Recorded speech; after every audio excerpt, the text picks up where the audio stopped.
Invitaron un grupo de Texas, de grupos de familia Al-Anon, y estuvimos compartiendo por espacio de 2 horas y me pidieron un tema que se llamó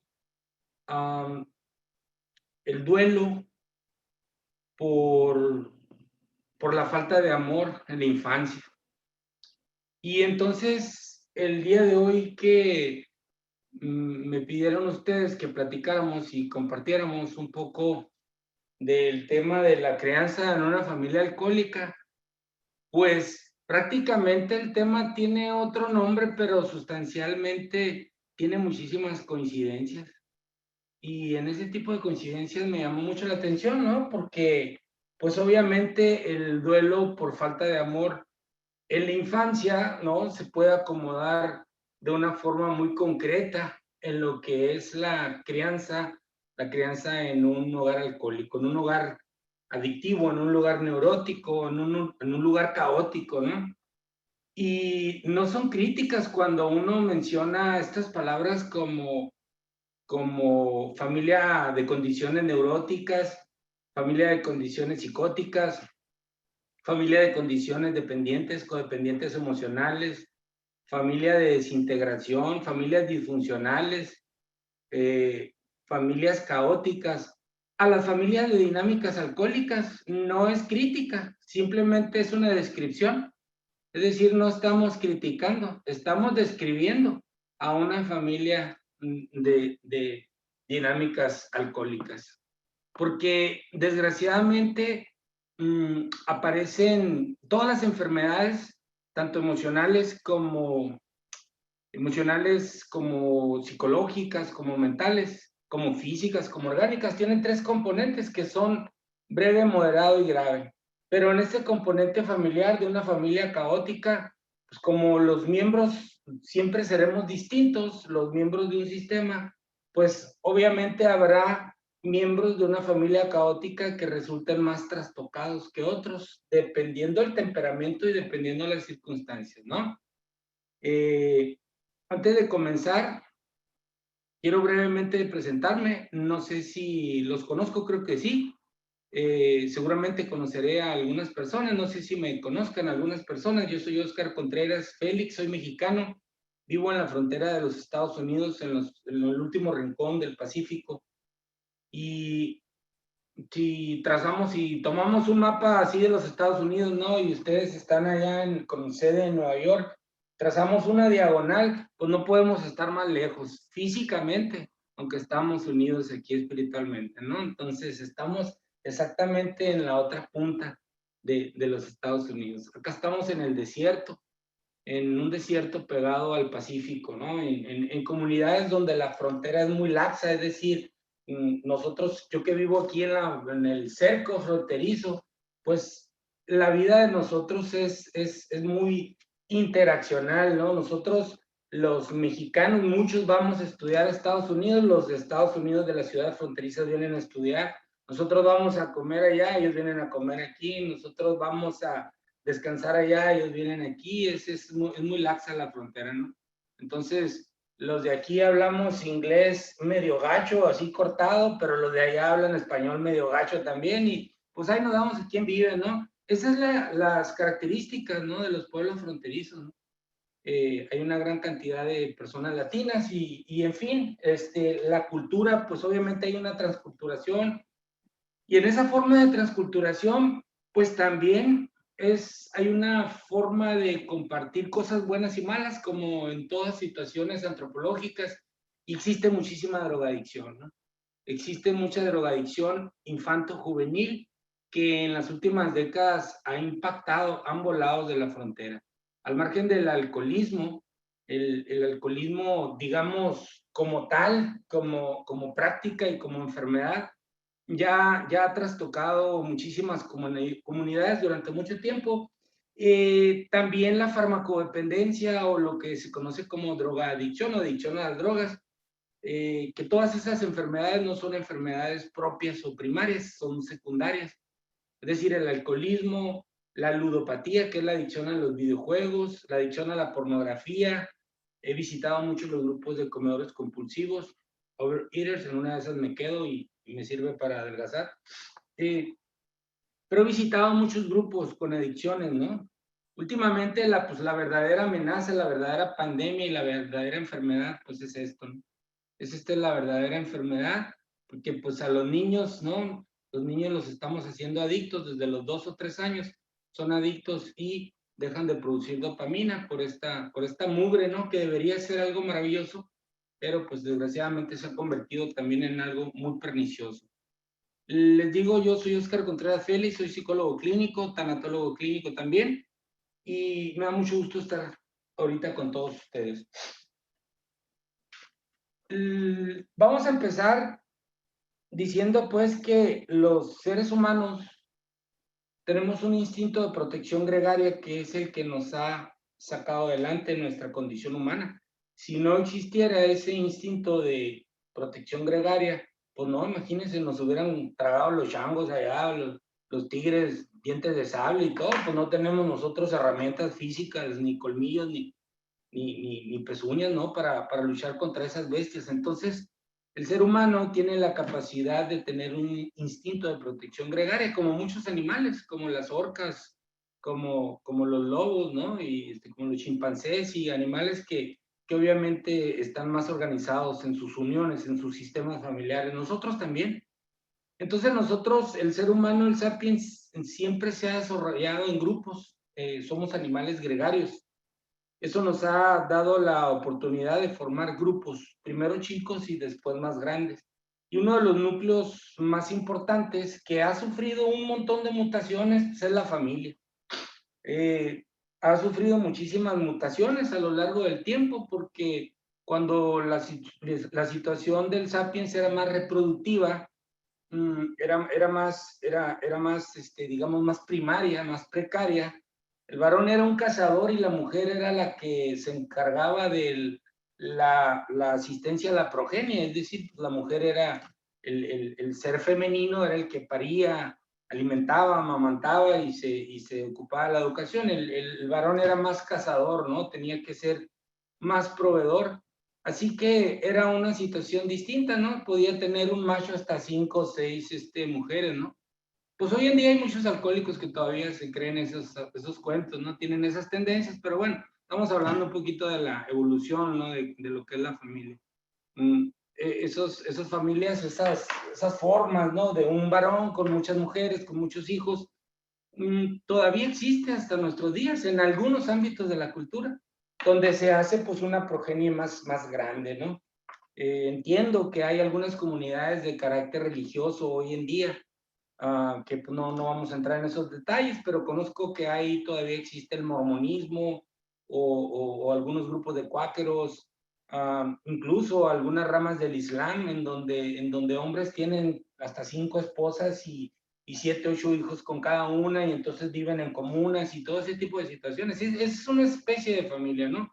La familia ha ido cambiando, ha ido mutando hasta hacerse más grande, pero digamos, más monogámica, entre comillas, ¿no? De hombre, mujer y una progenie grande, pero después con el tiempo, pues ya no son 12 hijos, son 8, ya con el tiempo, pues no son 8, son 6, ya con el tiempo, pues no son 6, son 3, ¿no? Y hasta que la familia, pues se ha reducido hasta nuestros días. Bien, ¿por qué digo esto? Porque es importante saber cuán vulnerables nosotros somos a las dinámicas familiares. Es decir, si no fuéramos nosotros tan vulnerables a las dinámicas familiares, tuviéramos otros orígenes, naciéramos no sé, en liceos, en colegios, en hospitales, como de esos experimentos, ¿no? De las películas de los nazis y todo ese tipo de cosas. Pero no, casi y más en nuestro mundo latino, pues seguimos formando parte de ese grupúsculo que se llama familia, ¿no? Y luego nosotros en nuestro mundo latino hemos visto que se ha impregnado muchísimo una mentalidad o una condición emocional de darle una importancia inaudita al núcleo familiar, ¿no? De tal suerte que digamos, se convierten en apegos malsanos, lo que llaman los grandes psicólogos los esquemas maladaptativos, ¿no? Que empezamos nosotros a confundir lo que es el instinto de protección familiar, lo que es el amor a los miembros familiares, y lo empezamos a transmutar más allá hacia la necesidad, hacia las dependencias, hacia esa covisión de tanta interdependencia de que yo te necesito y me necesitas. Y es cuando empezamos con problemas, ¿no? Cuando empezamos a ir más allá de lo que es un apego sano para que se convierta esto en un apego malsano, ¿no? Y entonces viene nuestra cultura latina impregnada de todos estos, digamos, de todos estos aderezos hacia la familia, que más que amor se convierten en un verdadero problema, ¿no? Por apegos. Y entonces, si no, vean a la mujer latina, ¿no? Cómo se expresa de los hijos, ¿no? Mi hijo, ya no me está comiendo bien, dicen, ¿no? Las mamás latinas. Mi hijo no me está durmiendo bien, ¿no? Como si el niño comiera y durmiera para la mamá, ¿no? Entonces se va perdiendo. ¿Se dan cuenta cómo a través de la dialéctica, de la forma incluso de expresar, se va construyendo un apego que posteriormente pudiera llegar a ser un apego malsano, un esquema maladaptativo, ¿no? Yo desayuno, como y ceno con personas que vienen a quejarse aquí al consultorio de los hijos, ¿no? Las mamás, ¿no? Que dicen, no, no, es que el novio de mi hija no me gusta para ella, ¿no? Le digo yo, pues no te revuelques con él, ¿no? Pregúntale a la muchacha, ¿no? Pero es tanto, ¿no? Es tanto el apego que tenemos, ¿no? Y mi hijo ya se me puso de novio con una tipa, así dicen las mamás, ¿no? Una tipilla que anda ahí, con mi hijo, y eso hace que me esté llegando tarde, me está llegando tarde, me dejó la escuela, me dejó la escuela, se dan cuenta, mi hija se me va a casar, se me va a casar, ¿no? Como que la mamá latina piensa que el hijo, la hija vive para ella enteramente, ¿no? Y que tiene que vivir pensando en la mamá, ¿no? Entonces, vean cómo ya de repente se va distorsionando, ¿no? Esos apegos. Es imposible tener cero apegos. Imposible, no hay quien tenga cero apegos. Yo que me dedico a los desapegos, en la mañana que me levanto por café ando buscando mi taza. Mi taza, pues tengo 100 tazas, pero quiero la mía, ¿no? Mi taza, la mía. Y luego ando buscando mi pluma. Mi pluma, tengo 100 plumas, ¿no? Pero yo quiero mi pluma. O sea, es imposible tener cero apegos. Estamos apegados. El día que vinieron a podar aquí mi bugambilia, a los viejitos nos gustan las matas. No, hombre, ya casi lloro yo porque la podaron a la mata. Estamos apegados, ¿no? Aquí ahorita están en la biblioteca mía, metí a los perros a que se durmieran, pues porque como ya empezó el calor, les dije, pobrecitos que se duermen en la refrigeración. Estamos apegados a personas, a conductas, estamos apegados a casas, estamos apegados a trabajos, a gente, a carros, todo ese tipo de cosas. Y lo vamos confundiendo con el amor, todo ese tipo de cosas. Entonces se va gestando una forma que es muy difícil de vivir en una familia porque hay demasiados apegos. Entonces, con esa cosmovisión del mundo, con esa manera que tenemos en nuestro mundo latino de percibir a la familia no como lo que es el núcleo más importante básico en donde se desarrolla, donde debe de haber una plataforma ético-moral y de principios fundamentales para poder sobrevivir. No, lo vemos como algo sagrado, ¿no? Y fíjense las frases en nuestro mundo latino, que la familia es sagrada, que mi familia eso es lo máximo, que si algo les pasa yo me muero y todo, vamos, ¿no? Condicionándonos a todas esas situaciones. ¿Qué es lo que ocurre cuando una familia disfunciona? Pues entonces el golpe es brutal, porque las expectativas de los miembros de una familia parecen ver a la familia como un todo, como una situación tan importante, que sí lo es, no confundir que no sea importante, pero lo vemos de una manera como si fuera la única esperanza de mi vida, que entonces cuando falla, viene un problema que desestabiliza fuertemente a la persona, muy fuertemente a la persona. Y entonces, el día de hoy que vamos a platicar un poquito acerca de la crianza en una familia alcohólica, una familia disfuncional a todas luces, una familia de codependencias y una familia muy problemática, pues tenemos que analizar que entonces las personas que tienen las expectativas familiares muy altas y que comienza a disfuncionar, pues de repente las personas empiezan a ser trastocadas por esa disfunción familiar. Vamos a ver entonces, si no es el tema, lo sé, pero vamos a ver brevemente, ¿no? Como un esbozo, algunos tipos de familias de dinámicas alcohólicas, solamente tres, los tres principales, ¿no? En donde vamos a saber que, por ejemplo, existe una familia de dinámicas alcohólicas activas, que es la aparentemente más visible y que es aparentemente la que nosotros mayormente vislumbramos en un aspecto que nos cause muchos problemas. Es decir, hay una familia en donde uno o más miembros ya han tenido la enfermedad, ya han adquirido la enfermedad de la adicción al etanol, en este caso el alcoholismo, y entonces hay consumo de alcohol. Vamos a poner uno de los temas prácticos, ¿no? El papá alcohólico, aunque hoy día pues hay infinidad de situaciones, ¿no? Se lo digo porque acabo de atender una pareja de familia homoparental, que son dos hombres, el cual tienen en adopción a un niño, y uno de ellos toma de más y se pelean y todo ese tipo de cosas, ¿no? Por eso digo que es muy amplio el espectro de familias alcohólicas, pero suponiendo, ¿no? En el caso que nos ocupa ahorita, ¿no? Que resulta que el miembro, la figura paterna, ¿no? El padre se enferma de alcoholismo y es una persona que malfunciona por el alcoholismo.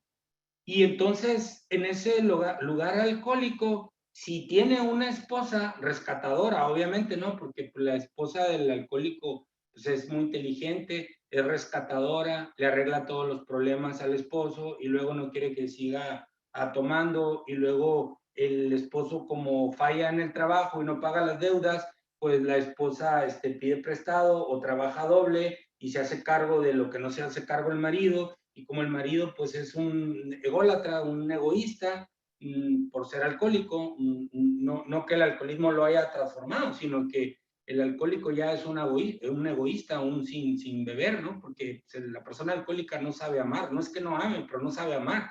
Entonces, como cumple con todos los requisitos, ¿no? Como decía mi papá, un alcohólico original tiene que ser bravo, huevón y enamorado, ¿no? Es decir, es un Quijote, anda con otras mujeres, no trabaja, es peleonero, es agresivo, es mentiroso, es manipulador, es llorón, ¿no? Y luego vuelve a lo mismo, se justifica en lo que hace, se defiende, racionaliza, le echa la culpa a los demás, ¿no? Porque a un alcohólico la esposa le dice que toma mucho y le echa la culpa al alcohólico, le echa la culpa a la esposa. Pues si tú mira cómo me tratas, ¿no? Entonces son especialistas, pues son doctores en echarle la culpa a todos los demás, pues es la manipulación y todo ese tipo de cosas. Entonces la esposa empieza a hacer las funciones de esposa y con el alcohólico, pero también de lo que no hace el esposo, entonces es también como figura paterna y empieza a resolverle la vida al alcohólico y empieza a proteger a los hijos y entonces no se da cuenta que empieza a sobreproteger a los hijos y nunca se da cuenta cuando ya no es mamá de sus hijas, sino también es mamá del alcohólico porque se convierte el alcohólico en su hijo, el que le da más problemas y la esposa pues es la tapadera y como le resuelve todo, quiere que cambie y madure, pero pues cómo va a cambiar y va a madurar si le resuelve todo, pero no se da cuenta y entonces el niño que crece en una familia donde hay un alcoholismo activo, el niño desarrolla una condición muy impresionante que no sabe nadie, ni siquiera él sabe que la va desarrollando, pero con el tiempo se va dando cuenta, uno como profesional que trata a todas esas criaturas a lo largo de tantos años, se va dando cuenta que una persona, un niño que crece en un hogar de alcohólico activo, se convierte en un ambivalente emocional, es decir, tiene ambivalencias emocional. ¿Por qué se llama ambivalencia emocional? Porque ambos lados valen. Es decir, el niño ni siquiera sabe si lo quieren o no, porque el papá le dice que lo quiere, pero anda borracho todo el tiempo y entonces la mamá no le dice que lo quiere porque anda emperrada, anda neurótica, gritando, solucionando todo. Y entonces el niño no sabe quién lo quiere. Si el papá, que cuando está borracho, porque los borrachos son muy querendones, según ellos, ¿no? Entonces, el borracho que promete y que es romántico y que quiere y que después golpea, grita y tira todo y se gasta todo el dinero y tiene mujeres con otros hijos, o la señora que está siempre preocupada, que aparentemente no tiene tiempo para los hijos porque tiene que solucionar todo lo del alcohólico, y entonces el niño no sabe quién lo quiere y si lo quieren, y entonces no sabe cuándo sí, cuándo no, y entonces no tiene la menor idea por qué, si la mamá llora, en este caso la mujer llora y se queja tanto y sufre tanto, y no tiene la menor idea por qué sigue con el enfermo alcohólico. Y entonces el niño va recriminando todas las conductas de la mamá, le va echando toda la culpa a la mamá, porque en esa casa la más borracha es la mamá, pero es la que no toma, el que toma es el mequetrefe, ¿no? Y entonces el niño se va dando cuenta que ni siquiera sabe quién es. No sabe quién es porque en la etapa infanto-juvenil va cambiando. Obviamente que va cambiando, va experimentando nuevas emociones, y entonces el niño no sabe cuándo estar contento, cuándo estar preocupado, cuándo estar nervioso, porque a un niño de dinámicas alcohólicas el papá le promete todo, porque el alcohólico siente algo muy importante, pero piensa otra cosa también muy importante, pero dice otra cosa también muy importante, y lo que hace es todo lo contrario de lo que sintió, pensó y dijo, porque es un alcohólico. No, es un papalote sin cola, no sabe ni para dónde va, ni qué tiene. Y entonces empezamos, ¿no?, a analizar a los niños a latín que están viviendo un infierno en su casa, y los empieza uno a escuchar, y no se necesita mucho, o sea, no se necesita explorar mucho. Fíjense nada más, en este libro de los niños a latín, apenas en la página 3, en la página número 3, imagínense nada más lo que dice una niña de 12 años, lo que dice una niña de entre 12 y 13 años, creo, según se dice, y se los leo literal: estoy atravesando por una nueva etapa de mi vida, el cambio. Mi cuerpo está cambiando, me siento diferente. Algunos días estoy de muy mal humor, otros días me siento muy incómoda, otros días triste y desconcertada. Al pensar en todos estos cambios, es difícil enfrentarme también a los cambios en el hogar, porque hay altibajos. Es como si cada día tuviera algo diferente que enfrentar. No es cosa fácil ser adolescente, tampoco es fácil vivir con un padre alcohólico, y al juntar ambas cosas, el resultado es que la dificultad se duplica y no sé quién soy. Fíjense nada más, página 3 de este libro de los niños a latín. Entonces, fíjense cómo vamos descubriendo ahí lo que produce la dinámica alcohólica activa, la terrible confusión en una niña adolescente de 12, 13 años que tiene que lidiar con los cambios hormonales, físicos de ella, como la culpa, como la vergüenza de que ella no es una niña, es una mujer, como los cambios físicos, como los sentimientos, como la atracción, como su desarrollo psicosexual y como un montón de cosas, y todavía viendo un borracho, todavía viendo un borracho mentiroso, manipulador, inconsciente, incumplido, y ver a una mamá neurótica y saber que a veces sí lo quieren, pero no la quieren, que a veces le gritan, le pegan, que a lo mejor tiene un padrastro alcohólico que llega y le quiere bajar los calzones, y hace poco tiempo no sabía que era eso, pero ahorita ya se da cuenta, o quizá la tocan en la noche, o quizá la dejan encargada y la han abusado, y entonces le dice a la mamá, pero la mamá no le cree, le pega una cachetada, o la mamá sí sabe, pero sigue con el alcohólico. Imagínense la mente de esa criatura, de esa chica de 13 años, como las que yo he tratado cientos por cientos. Entonces, se va desarrollando en el infante juvenil, que ya no es un infante, una niña, un chico. Porque a mí en la consulta aquí, siempre, obviamente, cuando pasa una cosa tan delicada, siempre pongo a una de las muchachas, a una de mis alumnas que venga aquí a auxiliarme en esos casos. A veces cuando trabajamos con los muchachitos esos de 10, 11, 12, 13, 14 años, niño y niña, entonces ya le hablo a la mamá, en este caso a la tía o al tutor, a la encargada. Y le digo, ¿quieres oír lo que está pasando con tu hijo? ¿Quieres oír lo que está pasando con tu niño? Y le escuchan y no tienen ni la menor idea lo que esa criatura, el infierno que está viviendo, ¿no? El infierno que está viviendo. Pero no se dan cuenta porque están envueltos en su casa de una psicosis, de una neurosis codependiente. Porque luego la esposa odia con todo su corazón al borracho, pero luego lo ama mucho con todo su corazón. Y luego ya dice que esta es la última vez y te dejo, desgraciado perro, y vete de mi vida. Pero al otro domingo están de luna de miel los dos ahí en la recámara, ¿no? O sea, o el borracho le compra flores, le paga algo, le invita a salir y ahí va la otra también. Y este circuito se eterniza totalmente, ¿no?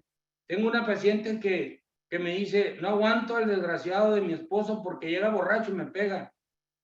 Y le digo, ¿y cuántas veces te ha pegado? No, pues siempre que está borracho nos peleamos. ¿Y tú qué haces? Pues le hablo a la policía. ¿Y qué pasa? Pues se lo llevan a la cárcel. Y luego, pues voy y lo saco. Voy y lo saco porque luego va a perder el trabajo y luego mis hijos lloran porque su papá está en la cárcel y luego, pues, ¿qué va a hacer? Le pueden hacer algo ahí en la cárcel, entonces voy por él. Y no, hombre, anda con la cola entre las patas y luego dice que está muy arrepentido y vamos a misa y me compra flores y luego viene la pasión, ¿no? Una pasión desenfrenada y luego tienen sexo frenético y todo y luego, pero ya pasan 2, 3 días y luego ya se toma otras chéves y le dice, hey, tú me prometiste que no ibas a tomar. No, pues nada más poquito y todo. Pero la segunda vez llega bien borracho, la señora le reclama y pocas otra vez la vuelve a golpear. Y luego la golpea y le digo, ¿y tú qué haces? Pues le hablo a la policía y luego se lo llevan y voy por él. Entonces, pues luna de miel, flores, abrazos y todo, ya promesas que ahora sí, ya juró ante la iglesia y todo. Y luego al rato pues llega borracho y luego pues me pega. ¿Y tú qué haces? Le hablo a la policía. ¿Y qué pasa? Pues se lo llevan a la cárcel. ¿Y tú qué haces? Pues voy por él. Este ciclo se eterniza, se cicla y pueden durar años, décadas con estas situaciones. Y los más afectados son los niños que se resienten con el papá, pero más se resienten con la mamá. Se resienten con la mamá porque no entienden cómo puede haber, dicen ellos, una persona tan tonta. Me dicen a mí, yo les digo, no, tu mamá no está tonta, lo que pasa es que está enferma. No, dice, el enfermo es mi papá, que es un alcohólico. Pues sí, porque el alcohólico está obsesionado con la sustancia que lo hace tener una vida miserable, pero la esposa está obsesionada con la vida miserable del tipo, ¿no? Y entonces son ciclos que reiterativos que parecen no tener fin nunca, ¿no? Y entonces, digamos que esa es la afectación terrible que tiene un niño de dinámicas alcohólicas. Luego viene otro problema, ¿no? Viene el asunto de los tipos de familia de alcoholismo pasivo, ¿no? Hay un alcoholismo pasivo ahí. ¿Qué significa esto? En la familia hubo alcohol, hubo muchísimo consumo, hubo gritos, infidelidades, golpes, malos tratos, abusos sexuales, psicológicos, violencia verbal, física, de todo.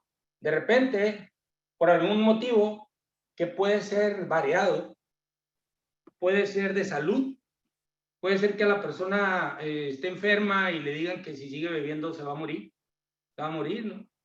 O puede ser que casos muy extremos, ¿no? Por ejemplo, yo conocí a un señor que era alcohólico y dejó de tomar. Dejó de tomar y le pregunté yo si estaba asistiendo a grupos y me dijo, no, me dijo, es que usted no conoce a mi esposa. Dice que si sigo tomando, se va a tener sexo con mis primos y con mis hermanos y hasta con mi papá. Dice, y usted no la conoce como es, ¿no? Ya me la he hecho como 2, 3 veces. Entonces digo yo, diablos, pues qué miedo le tiene a la señora, ¿no? Yo creo que sí se anima la señora, no lo sé. Pero hay otras personas que por algún motivo de salud dejan de beber o por alguna situación, me ha tocado asuntos religiosos de una manda o de alguna situación. O hay quienes, la mayoría, van a un programa, abren un grupo de 12 pasos de AA, pero nomás dejan de beber. Y ocurre lo que pasa en todos los grupos. Ocurre lo que pasa en todos los grupos. En los grupos Naranon, que son familiares de personas adictas a las drogas fuertes. Lo que pasa en Narcóticos Anónimos muy a menudo.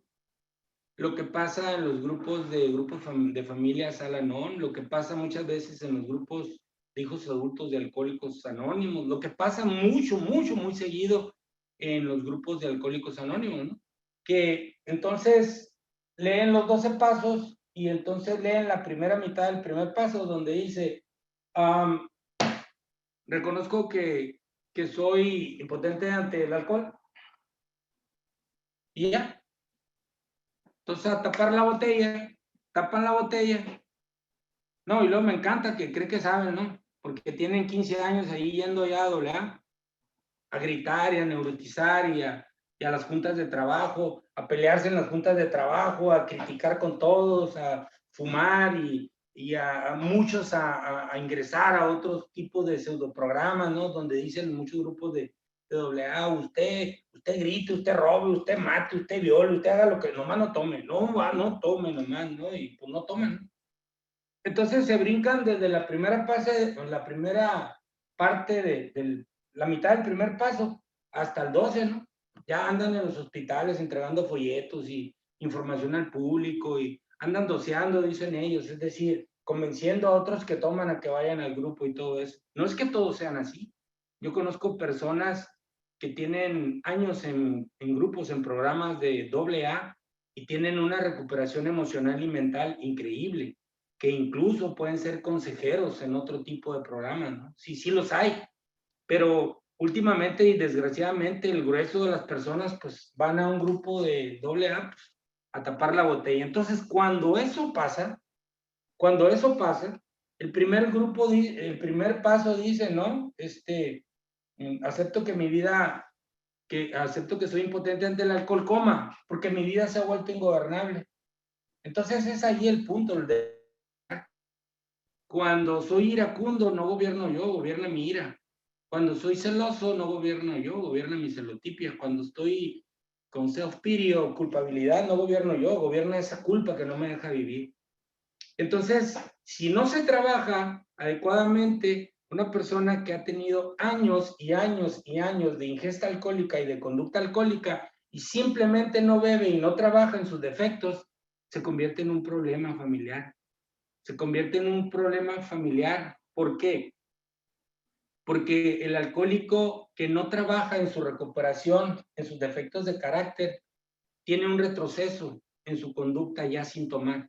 Tiene un infantilismo que ha sido estudiado, no por mí, por todos los grandes estudiosos de estos, como el doctor Craig Necken, como la doctora Claudia Black, como la doctora Joan Collins, como el psiquiatra mexicano excelente, que es el doctor Elizondo, que incluso escribió el síndrome de la borrachera seca, ¿no?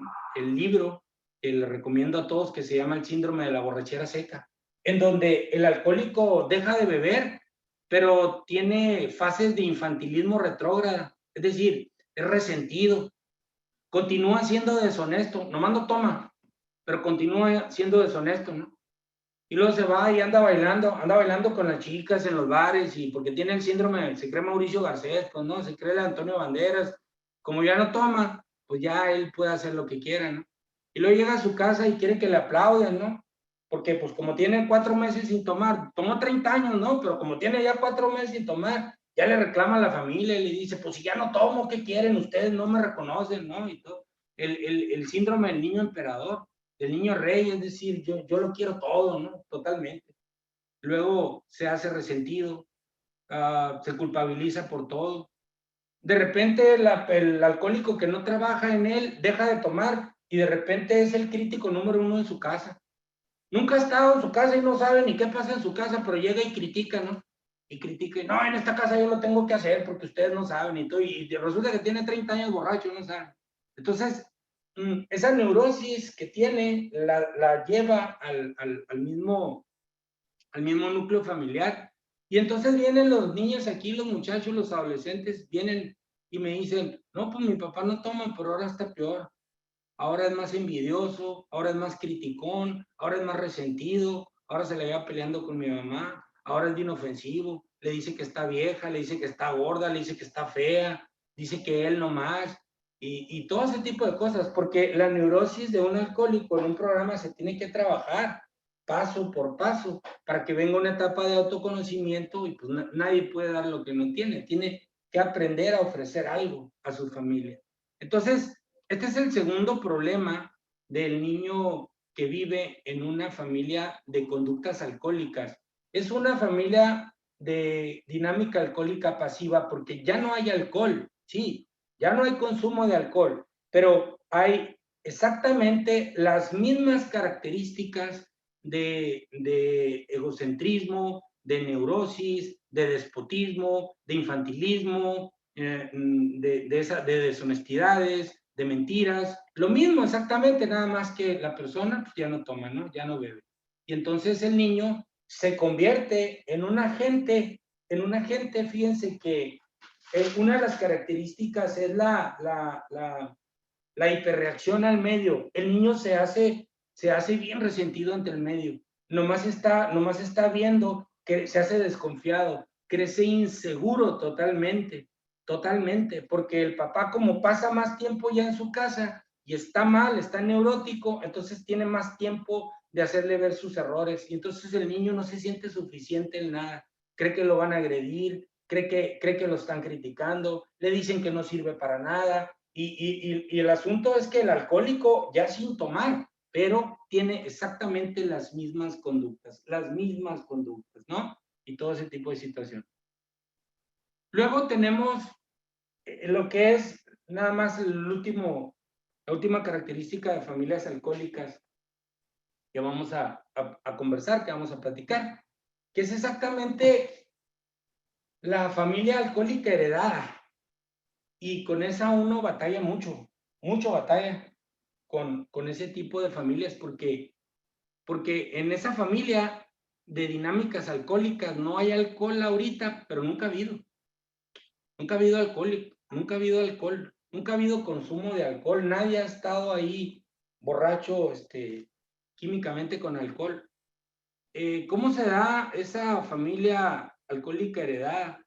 Lo que pasa es que los hijos de los alcohólicos, y en este caso, los hijos de las dos primeras familias que hemos platicado, que son los hijos de la familia alcohólica activa y los hijos de la familia alcohólica pasiva, eh, tienen cuatro características muy impresionantes.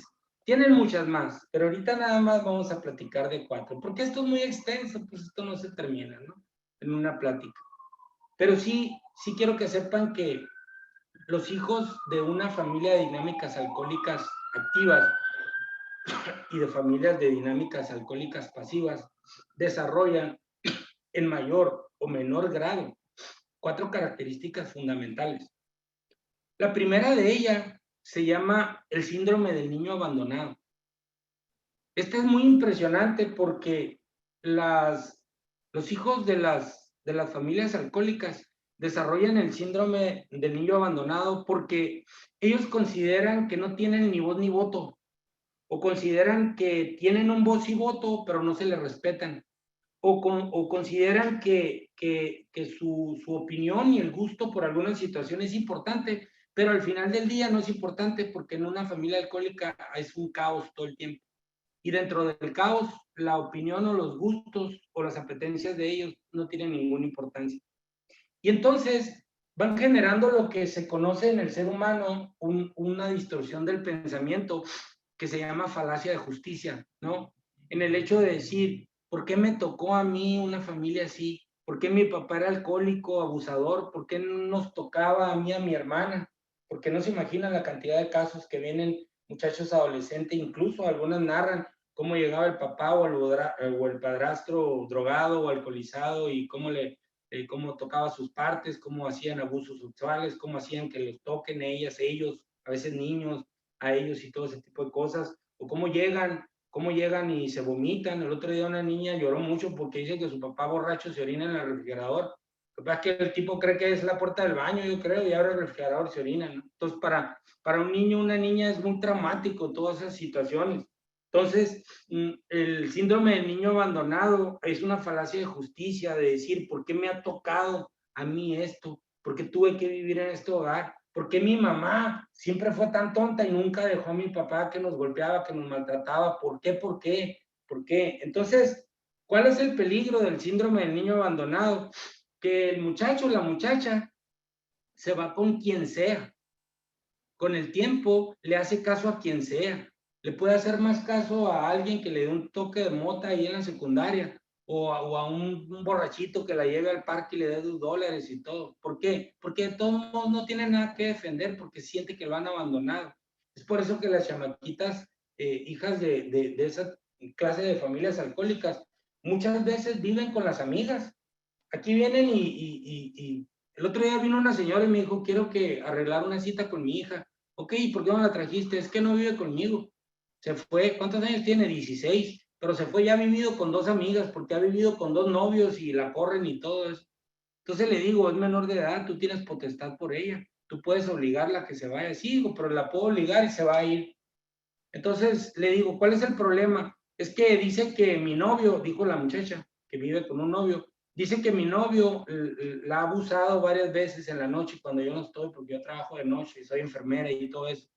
Y entonces, pero él dice que no, pero a lo mejor sí, todo ese tipo de cosas, yo desayuno, como y ceno con todo. Entonces, el síndrome del niño abandonado es bien peligroso porque el niño abandonado, cuando ya no está el niño, busca otra opción. A mí vienen y me dicen las muchachitas de 14, 15 años, yo en cuanto pueda me voy de mi casa. ¿Y con quién, mija? Les digo, con el que sea. Porque de todos modos en mi casa a nadie le importa, ¿no? Y entonces se vuelve, ¿no? Se vuelve, ¿no? A incrementar, a pasar la cadena de generación en generación en esta situación.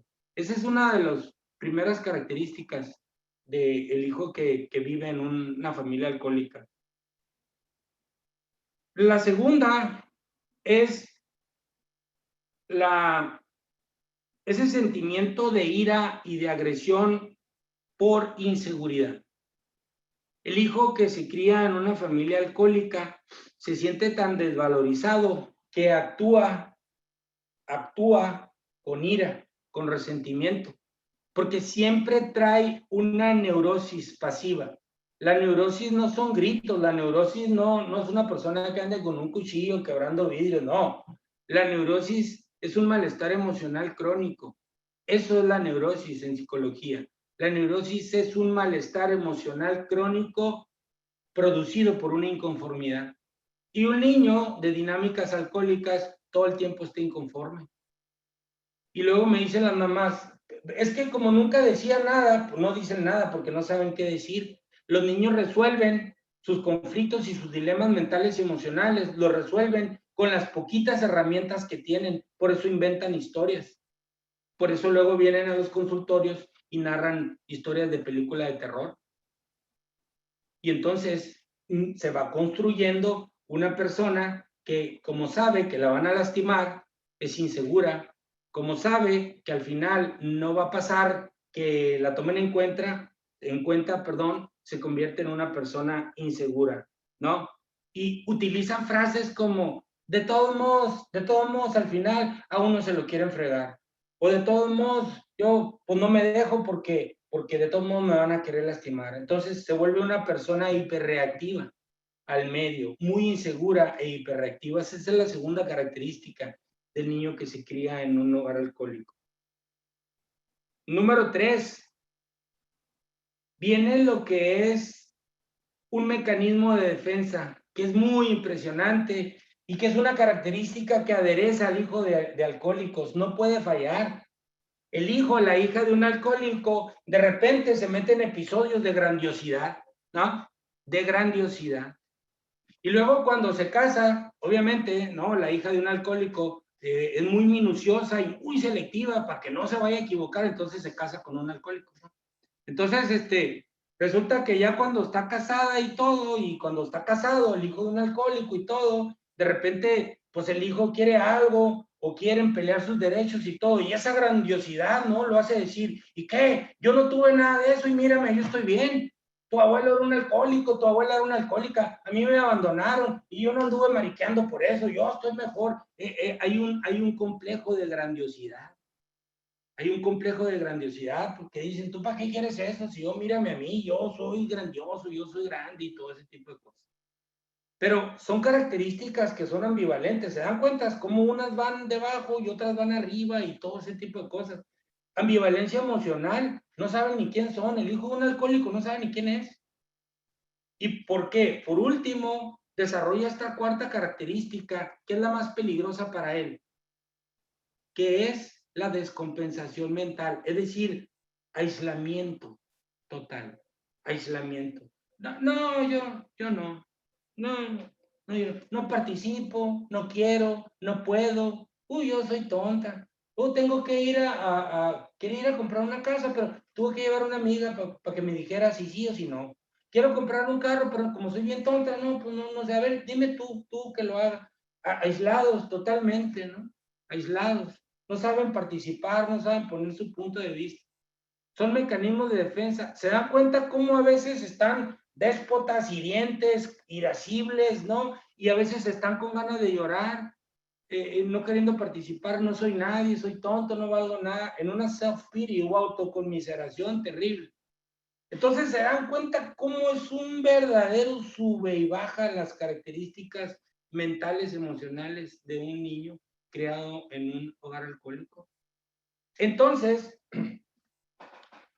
todas esas características del hijo de un alcohólico, del hijo de una familia alcohólica, pues si decide sí tomar y se convierte también en un alcohólico, pues va a repetir absolutamente todo el patrón conductual, absolutamente todo el patrón conductual que ya sabemos que va a repetir, más lo que le aumente él en base a su temperamento y sus vivencias. Y puede repetir una vida igual de horrenda y horrible que la que le dieron a él. O puede irse al otro extremo de aborrecer el alcohol. Y entonces aborrece el alcohol. Nunca toma, ni siquiera fuma. Es más, si se casa con una muchacha que a veces se toma una cerveza, voltea y la mira así como si estuviera apestada. Porque le molesta todo. Y entonces, aunque no tome, pero hereda todas esas características, como el síndrome del niño abandonado, como la hiperreacción, ¿no? Como la creencia de grandiosidad, como la distimia social, autocomiseración, todo lo que hereda, aunque no tome, lo traslada a su casa. Y entonces convierte un hogar en un hogar alcohólico heredado, lleno de neurosis y mala praxis familiar. Y pelea de todo y de repente se deprime y es ofensivo, déspota y agresivo. Y no sabe nada. Y cuando le hablan de alcoholismo dice, no, yo soy hijo de alcohólico, pero yo no tomo. Porque mi papá era un desgraciado, pero yo no. Entonces, fíjense, el hijo de un alcohólico puede ser un alcohólico activo neurótico o un alcohólico pasivo que no toma, pero neurótico también.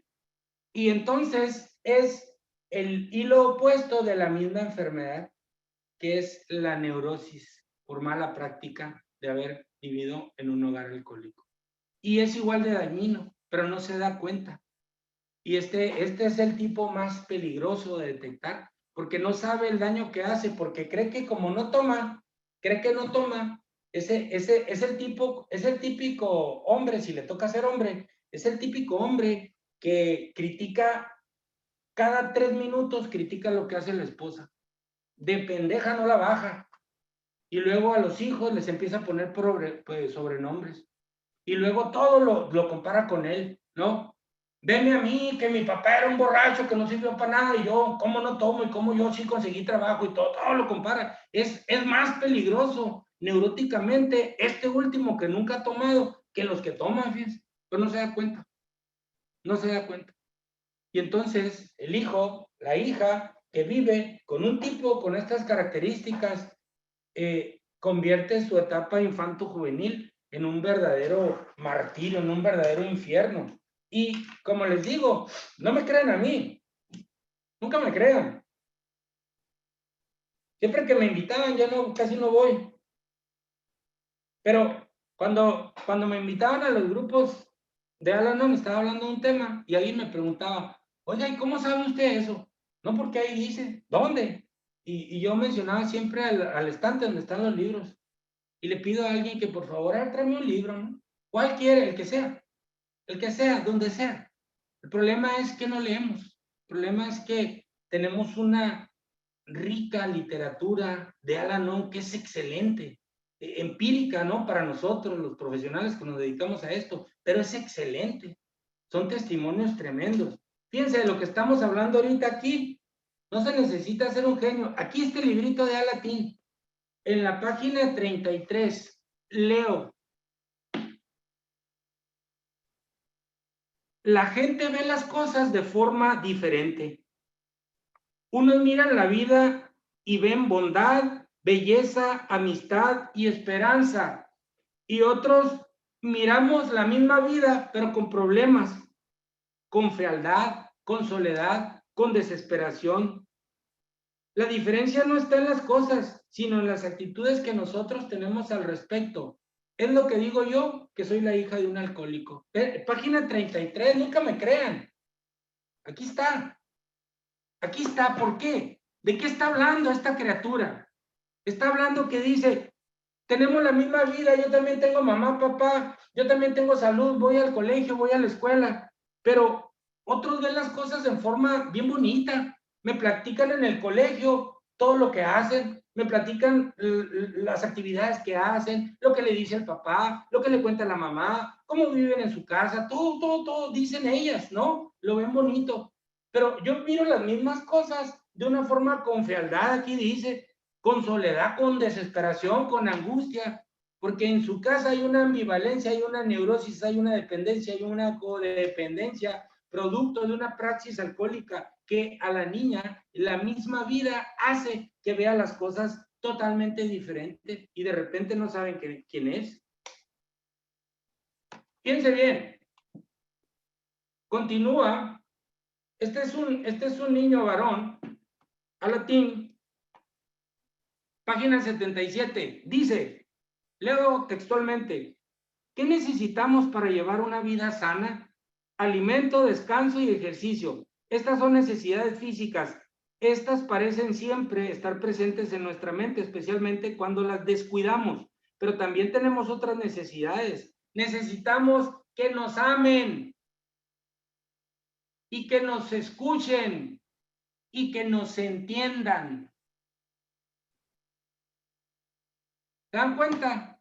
Pero resulta que una familia con dinámicas alcohólicas, pues a un niño no lo escucha, porque el mequetrefe está absorto en la borrachera o en la marihuana o en las cantinas o en el juego, y la esposa codependiente está en hipervigilancia a ver qué va a hacer ahora el tipo, si va a ir a trabajar, si llegó muy crudo, si le faltan, si no trae gasolina, si se gastó el dinero y todo ese tipo de cosas. Entonces está en hiperreflexión, ocupa su mente, andar resolviéndole la vida al tipo, y el niño le dan comida, sí, ¿no? Como si estuviera uno criando cochitos o chivos en un rancho, sí, le dan comida y le dicen, a ver, ¿qué te falta? Traes la blusa para ir a la escuela, sí, te damos esto. Como dice el niño, le dan a uno como cochito, pues comida, un techo, le dicen, ya vete a tu cuarto a dormir y todo. Pero él dice, pero la vida se compone de otras situaciones más. Nosotros necesitamos que nos amen, que nos escuchen, que nos entiendan. Pero en una dinámica alcohólica no pasa nada de eso. Y los que estamos inmersos en esa dinámica no lo podemos ver. Solamente cuando los niños van a un grupo alatín y que sienten ese manto protector amoroso de las muchachas, de los muchachos que son padrinos de estos niños y les brindan todo el amor, o cuando están en el manto protector de un equipo de psicoterapeutas que los pueden escuchar. Pero en casa no. En casa no, en casa solamente son agentes pasivos, son como zombies los niños. Y luego como son impulsivos, porque son inmaduros, porque son niños, de repente se emberrinchan, de repente se entristecen, de repente reclaman y de repente los castigan. Y entonces ellos no saben por qué los castigan. Y volvemos al mismo circuito, a un circuito recurrente de lo que es las dinámicas de familias alcohólicas. Fíjense bien, este no es un libro que tengan en su grupo de grupos de familia Al-Anon. Las personas que de repente, yo no me dedico a esto, pero durante mucho tiempo sí asistía a jóvenes, niños y niñas con problemas de adicción y con problemas de familias con adicción. Entonces hay grandes autores que se dedican a esto profesionalmente. En este caso, este libro es excelente. Yo lo tengo, si alguien me manda un correo y me lo pide, yo se lo puedo mandar, no hay problema. Se llama Personalidad Adictiva. Y entonces, este libro es magnífico. Es verdaderamente magnífico. ¿Por qué? Porque resulta que habla de la familia alcohólica y los niños en una familia alcohólica. Y después de hacer tantas entrevistas, tantos experimentos sociales, tantos estudios de campo, ¿no? Se llegan a las mismas conclusiones, total y absolutamente, que la dinámica alcohólica favorece a la mala praxis familiar y por ende a la mala conducta en la etapa infanto-juvenil y ergo, ¿no? Por consiguiente, a una disfuncionalidad cuando el miembro de esa familia es un adulto, porque se convierte en una persona resentida, con el síndrome del niño abandonado, vulnerable e insegura, irascible totalmente y con una proyección hacia el aislamiento. ¿Quieren más? ¿No? Ahí está. No, parece que no falta nada en el caldo, ¿no? Caldo de cultivo para una muy mala vida, una vida de sufrimiento. Fíjense, en este libro, en la página 145 de este libro que se llama Mentalidad Adictiva, en inglés lo pueden encontrar, se llama Addictive Personality, de Craig Necken, así se llama el autor, Craig Necken. Les voy a leer simplemente el último parrafito y lo explico. Dice, cuando un niño pregunta, ¿por qué está papá actuando furiosamente, gritando y destruyendo todo? Le contestan, porque tuvo un mal día en el trabajo. La verdad es que papá está borracho y no se lo dicen. Cuando los amigos del niño le dicen, debe ser difícil vivir con un papá borracho, el niño aprende a evadir la preocupación. A los niños de las familias alcohólicas, como en la mayoría de las familias, se les enseña a no traicionar el núcleo familiar y no revelar secretos domésticos, pero en las familias adictivas se les enseña a los niños a mentir, a simular. La mamá es la tapadera principal que les enseña a mentir a los niños para que no se den cuenta que el tipo es un borracho desobligado. Al ser enseñados a mentir, los miembros de la familia son enfrentados uno con otro. La parte sana de algunos de ellos saben que la conducta de sus padres es desquiciante, pero como un signo de lealtad y de permanencia a la familia, se dicen a sí mismos y a los demás que no es tan grave. Y eso lo dicen las niñas que son abusadas por los padrastros o por los papás o por los hermanos mayores o por los tíos, que se les enseñan a no traicionar a su familia, porque si al padrastro lo meten a la cárcel, no, imagínense qué hacen las mamás. Y yo trabajo mucho con mamás que saben que han abusado a sus niñas y no hacen nada. No se imaginan cuán recurrente es esta situación. Extremadamente recurrente. Para sobrevivir a un sistema alcohólico, los niños aprenden a negar sus instintos sanos que le dicen que se encuentran en peligro. Aprenden a nadar en el lodo. Tienen que incrementar sus habilidades de ser deshonestos, mentirosos y manipuladores para lidiar con la locura y la enfermedad que de su familia crece y avanza en ellos mismos. Entonces, ¿qué creen que es lo que van a hacer cuando sean grandes? Exactamente lo mismo. Si en una parcela siembras lechugas, tienes lechugas. Si siembras tomates, pues tienes tomates. Si siembras chiles, tienes chiles. ¿Cómo pretendemos nosotros entonces pensar que un niño, que una niña criada en una condición de neurosis tan violenta, activa, pasiva o heredada, como es la neurosis y la mala praxis de una familia alcohólica, ¿cómo va a poder sobrevivir? Un niño se vuelve manipulador, se vuelve mentiroso, se vuelve agresivo, aprende a odiar. ¿Y con quién se va a desquitar? Con el papá. A veces el papá ya tiene 80 años y luego todavía lo mantienen y van y le llevan comida. Yo desayuno, como y ceno con gente que me dice, mi papá le dio diabetes, le cortaron un pie y me está hable y hable, que lo ayude, que le dé dinero, que no tiene, que se quedó en la ruina.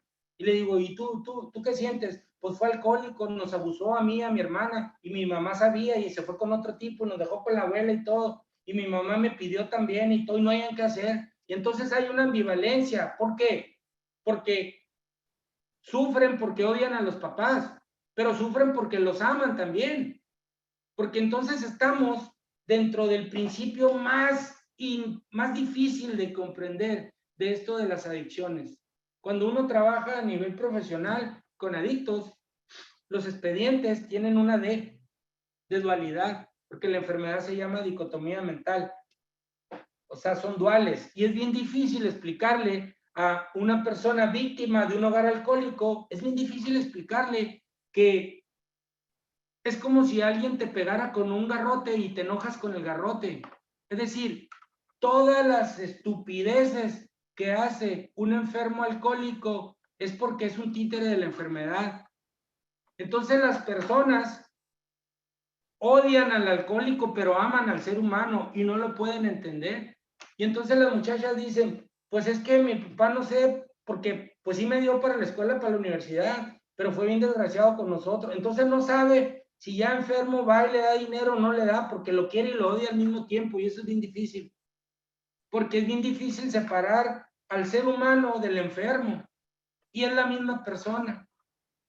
Y entonces se tiene que hacer un trabajo para restablecer un poco esa salud emocional, reencuadrar, resignificar un poco lo que ha sufrido el hijo de un alcohólico, saber que no es su culpa, saber que no fue nada personal, saber que si de niño fue violentado o fue violentado por la neurosis de su mamá, fue golpeado y gritado y humillado por la neurosis de su mamá, de su papá, de su hermana, saber que todo eso es producto de la enfermedad, de la adicción.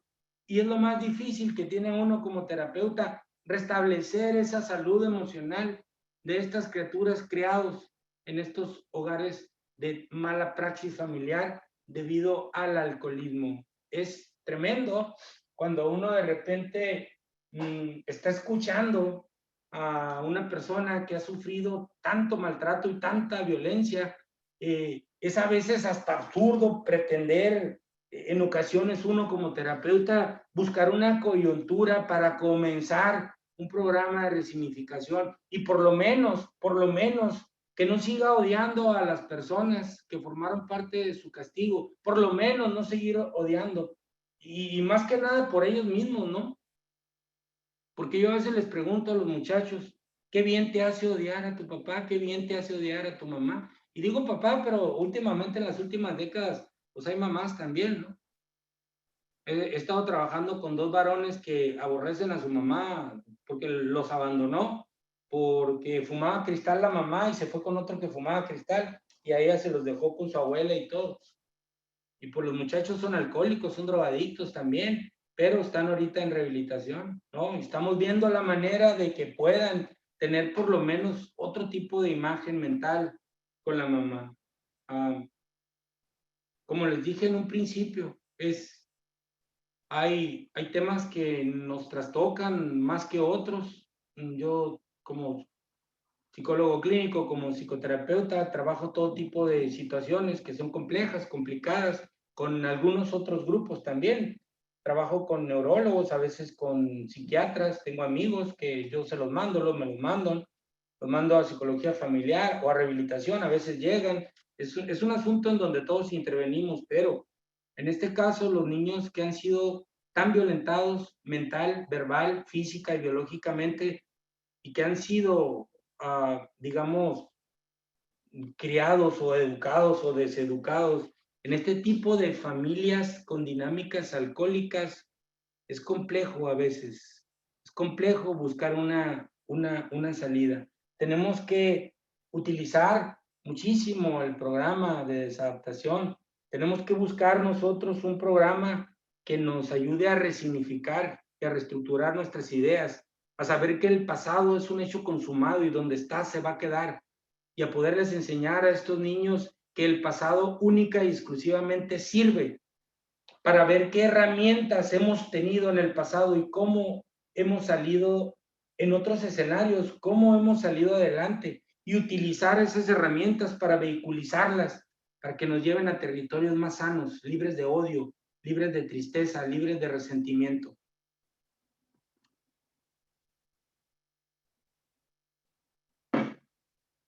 Hay muchas personas que yo conozco que en el día a día van saliendo adelante de estos procesos, que pueden con un programa de rehabilitación, no solo el de 12 pasos, ustedes tienen la maravillosa herramienta de los 12 pasos. Hay algunas otras formas también que se complementan a los 12 pasos, como la activación conductual, como la terapia cognitivo-conductual, como las técnicas de humanismo, como los grupos de integración también, o los grupos de autoayuda. También ayudan algunos grupos teológicos, religiosos. Yo desde hace muchas décadas participo con la diócesis acá donde vivo. He estado durante muchos años de mi vida, ya no lo hago, pero fui conferencista de los temas de apoyo familiar en el orden religioso, en el orden, bueno, yo en mi vida particular soy profesor de Biblia y en mi vida particular practico el cristianismo bajo la fe católica y me ha tocado conferenciar en todas estas áreas y participar en los ferinatos y asilos de ancianos, tratando de aportar mi granito de arena, porque como digo yo, y esto es algo que digo yo, no sé quién más lo diga, ¿no? Somos muchos los que queremos que este mundo sea un poquitito mejor y saber resignificar a una persona que ha sido trastocada por una vida de esta naturaleza, pues es intentar llevar el mensaje de que en toda pérdida hay una ganancia. Parece absurdo, pero así es. Y así como en toda ganancia hay una pérdida, en toda pérdida existe una ganancia. Es cuestión de encontrarla, de resignificarla, de saber hacerlo. ¿Qué ganas cuando pierdes y qué pierdes cuando ganas? Y en este caso, como les digo yo a todos esos chicos, a todas esas personas, cuando por fin estamos en un grupo integrado o hemos estado terminando un proceso, el martes pasado acaba de terminar un proceso, un taller que tengo yo sin fines de lucro que se llama Abramos el Corazón, que son temas selectos de un libro que se llama Abramos el Corazón. Llegó a su fin el martes pasado y siempre que llegamos al fin de un taller, yo siempre les digo que gracias a lo que hemos sufrido, podemos estar en un taller, podemos estar en un programa y podemos aprender un montón de cosas y poder resignificar y encontrar una ganancia en las pérdidas que hemos tenido. Lo que hemos dejado en el camino, lo hemos dejado para siempre, pero podemos recolectar en ese mismo camino mientras sigamos en este camino. Yo sé que es muy amplio esta situación, me gustaría dejar esto ahorita aquí y si hay algunas preguntas o algún comentario, ¿por qué? Porque luego hay personas que quieren preguntar y se alargan un poquito y yo tengo trabajo un poquito antes de las 7, entonces me gustaría que si alguien tuviera alguna duda de alguna situación y lo pudiéramos engrosar, con mucho gusto, soy todo oídos para atender las dudas que tengamos y seguir platicando en este tema antes de concluir con la charla.